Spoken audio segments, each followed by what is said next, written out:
I got involved with School Strike for Climate in January of last year when my language arts teacher showed us a video of Greta Thunberg speaking at Davos, and that's when it sort of hit me, like, the urgency of climate change and that this wasn't an issue that could sort of be debated about and we could think, and if we just thought about it enough, we would come up with a solution and then we would be totally fine. We could just solve it.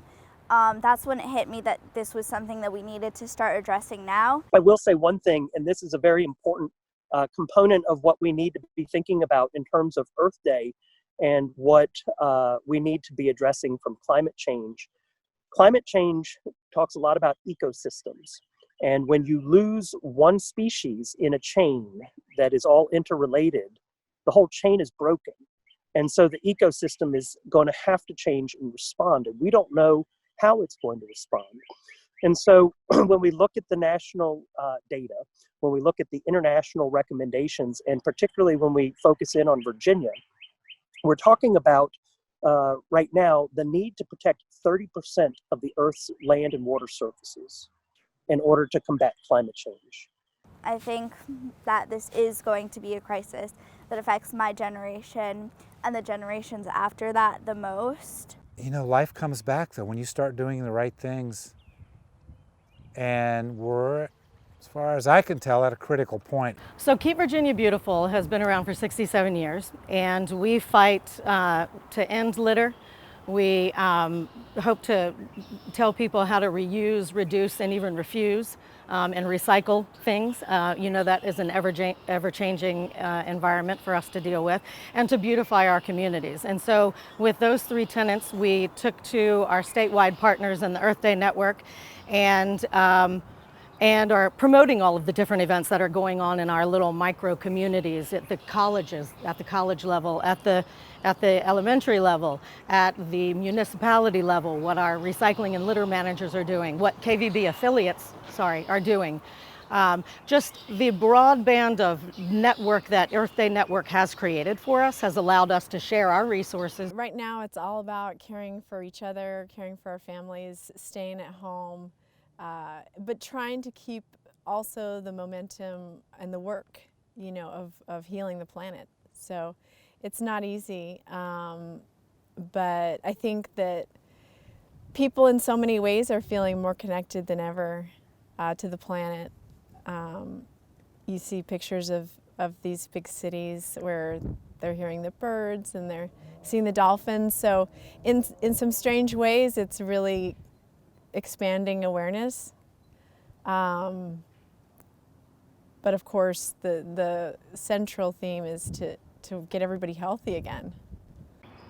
I think that this pandemic is a prime example of what we stand to lose, and that's our very lives. You know, people are dying in record numbers, and that is what will happen, that the earth will no longer be here. We won't have the earth, so it's very important that we do all we can to save the earth so that our children, grandchildren, and great-grandchildren have some place to call home. What people are doing, can we give anything back to nature right now with kind of the retreat mode we're in? It's a great time to kind of feel hopeful and inspired of as much hurt there is in the world right now, as much pain, as much struggle there is, and you know, scarcity, loss of jobs, death. We need hope. We need people to, you know, jump out wherever they are virtually around the world and say, let's make this world a better place. We will get through this. There's a reason to care and invest and stand up and say, while the circumstances are not like the, you know, other Earth Days, this is the year to really kind of jump up and say, we're going to make the world a better place. We're going to get through this together, and we're going to do it because of human kindness, human care, and just hope that we can think better as humans and act more, you know, more inspired to take action and act in a way that really kind of improves the world we live in, because we need a lot of healing and we need a lot of help, and we need people to speak out together to make this world a better place. We've got a very delicate ecosystem that combines marine habitat, estuarine environment with marshes and marsh grasses. So the climate crisis is so urgent. Scientists say we only have a few more years in order to really make a big difference, and I know we can, but we stand to lose a lot. We stand to lose so much. When I think about climate, I mainly think about the justice implications, and just thinking about those, the climate crisis has the potential to exacerbate so many injustices that we already are seeing around the world, and it's just so urgent that we act right now. We're already starting to see some of the effects of climate change. We're seeing floods, droughts, food shortages, and in the future, if we don't stop this climate crisis and if we don't do everything that we can right now. Our greatest opportunity is to spread the word that this is the 50th anniversary of Earth Day. This is the only place we have to live. We're just going to see these effects worsen. We're going to see food shortages. We're going to see millions of people having to leave their homes because of things like droughts, floods, air pollution. One thing I'd like to get to for the general public to know is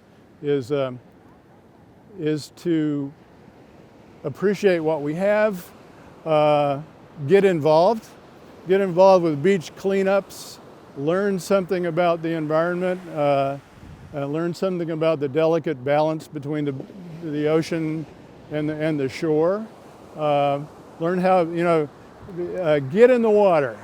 So very excited for this year's 50th anniversary of Earth Day. Interfaith Power and Light is planning a Faith Climate Action Week. So usually the University of Virginia celebrates Earth Day in a big way. We have an Earth Week series of events with 20 or more things happening where we can gather our community together in person. Obviously that's not happening this year, which has been unfortunate, and we've been all making adjustments to our plans.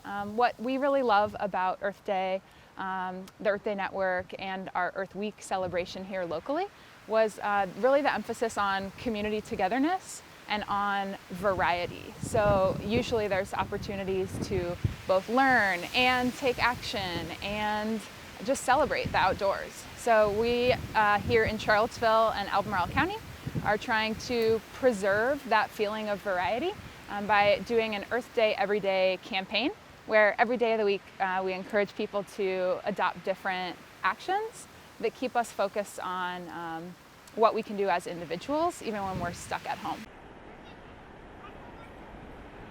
We were planning to have like a big strike with speakers and bands, but that can't happen right now. So we're shifting to digital actions. There are things that you individually can do.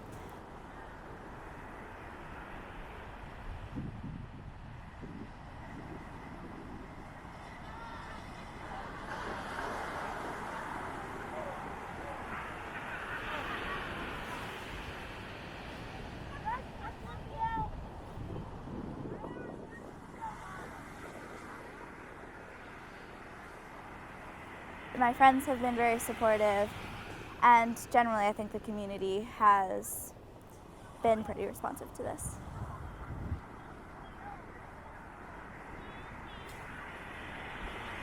On Earth Day 2020, let's fight for our future.